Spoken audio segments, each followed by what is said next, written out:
Hello, teachers. Diyos marhay na aldaw po sa kabos. Thank you, Lord. Thank you, teachers. Maraming salamat po sa inyong suporta. Meron na po tayong 4,000 subscribers. Naway patuloy po nating i-share at nang maabot natin ang ating mga kapwa teacher na hindi po afford ang makapag-enroll sa review center. Maraming salamat po ulit. And for today, our problem, find k so that x minus 1 is a factor of the given equation k x raised to 4 plus 3x cubed plus 9x squared minus 14x plus 1 is equal to 0. So, paano po ba natin isosolve ang ganitong mga problem? No worries dahil gaano man po kahaba ang ating equation, ay sagot po tayo ng ating CARS KCS 991 calculator. Pero i-analyze po muna natin ang ating problem. We have the given equation kx raised to 4 plus 3x cubed plus 9x squared minus 14x plus 1 is equal to 0. Ito po ay isang equation dahil meron po tayong equal sign. At kung sakali po na ito ay walang equal sign, ang tawag naman po dito ay isang expression. So, yun po ang pagkakaiba ng equation at expression. Although hindi po ito ang tanong sa ating problem, shinare na rin po natin dahil marami po tayong mai-encounter na equation as well as expression habang tayo po ay nagre-review. Going back to the problem, we have two variables. Kapag sinabi pong variable, ito po yung letter na meron sa ating equation or expression. Then, ano po yung kailangan nating isolve? We are to solve for the value of k. So, paano po yung value naman ng x? No worries dahil meron pong given na x minus 1 na isa sa factors po ng ating equation. Okay.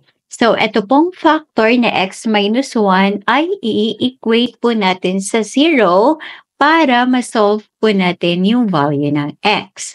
At ito pong value ng x ay isa-substitute po natin sa x sa ating equation. Nakuha po? Again, ito pong ating factor which is x minus 1 ay in-equate natin sa 0 para makuha po yung value ni x. So, bakit naging x is equal to 1? From x minus 1 is equal to 0. Since we are to solve for the value of x, maiiwan po sa left side ang ating x. At ang minus 1 ay itatranspose natin. Ililipat po natin sa right side. At ano nga po ang ating rule?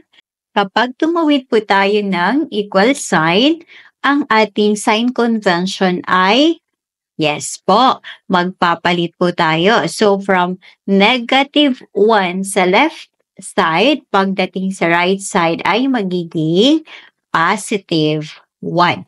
Kapag positive, yes, very good. Hindi na po natin kailangang ilagay yung plus. That is why we have x is equal to 1. Then, kunin po natin ang ating calculator. Then, press on. Kokopyahin lang po natin yung given equation. Yes, kokopyahin lang po natin. So, kx raised to 4. K.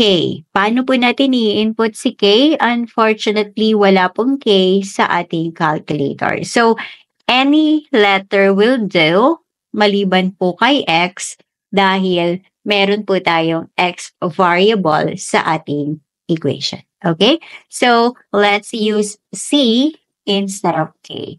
So, to input c, which is an alternate function in golden yellow, we have to press alpha, then ito pong button sa baba ng c. At ayan po, na-input na natin ang c. By the way, ito pong mga nasa taas na functions, ang tawag natin dito ay alternate functions. In order to use the alternate functions, we must consider kung green po ba or golden yellow.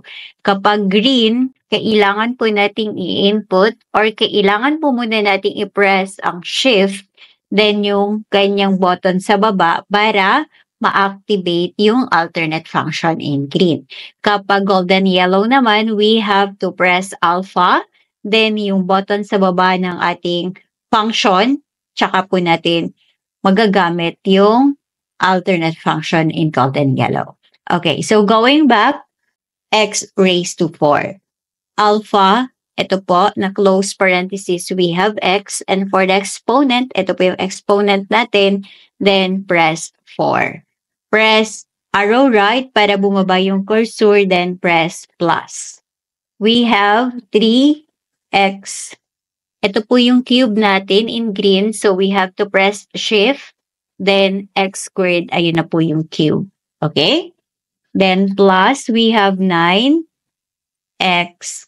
squared, ayan, minus 14x plus 1 is equal to 0. By the way, ito po yung subtraction or minus, ito naman yung ating negative sign. Okay?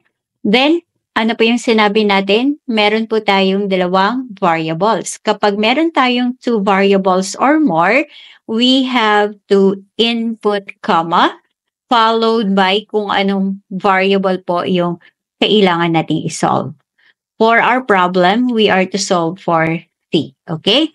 Comma C. Ito po kapag 2 or more variables ang meron tayo. And check po natin ang ating equation. We have C x raised to 4 plus 3x cubed plus 9x squared minus 14x plus 1 is equal to 0. At kapag tapos na po nating ma-input ang ating equation, we will press shift, then calc. Tatanungin po tayo ng value ni x. Ano po yung value ni x? We have x is equal to 1. So, press po natin ng 1 at para ma-enter, we have to press equal sign. At ang sunod po ay solve for C. Yes po. Ibig sabihin, si calculator na po ang bahalang mag-solve ng value ng ating C. At ito po, tatandaan po natin ito, mahalaga po ito. Hindi pa po ito ang sagot. Dahil ito po ay nag-prompt pa lang. Lumabas pa lang ito. At para i-allow po natin na si calculator na ang bahalang mag-solve, kailangan po nating i-press ang equal sign. At dahil hindi ko pa po ito pinipindot, hindi pa po siya nagsusolve. Again, kung ano man po yung nakalagay dito, hindi pa po ito ang sagot. Dahil ang tawag po dito ay initial guess. Usually, ang lumalabas po dito ay yung value ng ating previous calculation. So, press na po natin ang equal sign para malaman natin. So, ganito po ang hitsura kapag tapos na pong mag-calculate or mag-compute ang ating calculator. Nandito po sa left side yung ating variable na hinahanap at andito naman po yung value. So, C or K sa ating problem is equal to 1, which is letter A.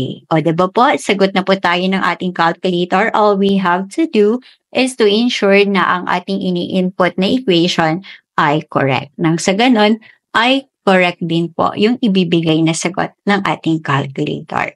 So this is all. Thank you for watching. Kindly share so we can help more self-review math majors. Again, thank you po sa inyong support. God bless your exams.